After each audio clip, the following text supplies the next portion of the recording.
Staying with business news, consumers welcomed some good news this week with the Reserve Bank cutting borrowing costs by 25 basis points. Well, this will see indebted consumers pay a little less on their monthly installments. While this may not address the long-term economic growth challenges, a cut in interest rates will provide short-term relief for the strained economy.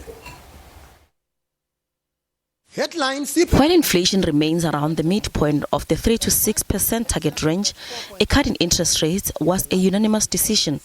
The oil price has struggled amid slowing demand, with food inflation remaining low. The Reserve Bank did, however, revise downwards its estimates for growth. South Africa will now expand at less than 1%.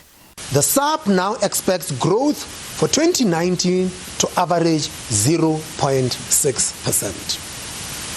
The forecast for 2020 and 2021 is unchanged at 1.8% and 2% respectively.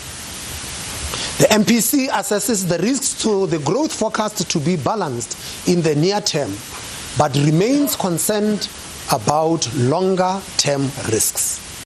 This will help add a few rands back to consumers' pockets. Economists encourage consumers to use this reprieve to reduce their debt. Makes it a lot easier to service your debt.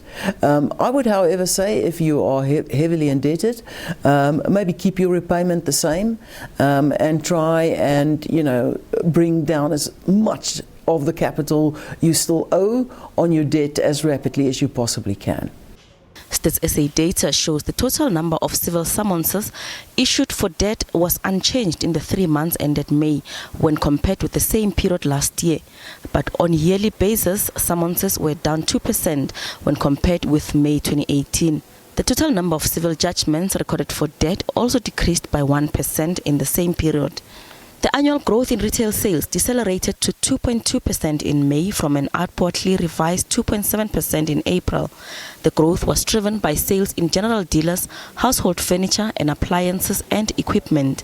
Nedbank economists say retail sales is expected to remain positive for the remainder of the year, supported by low inflation and interest rates. The upside will, however, be contained by weak confidence and limited job prospects. Next week, the Reserve Bank will release the leading indicator, which looks at expected economic trends for the next 6 months. Stats SA will release the consumer price inflation figures.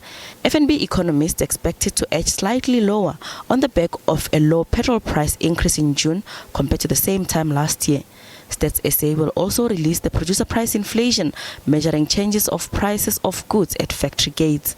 Gloria Safakomosi, SABC News, Johannesburg.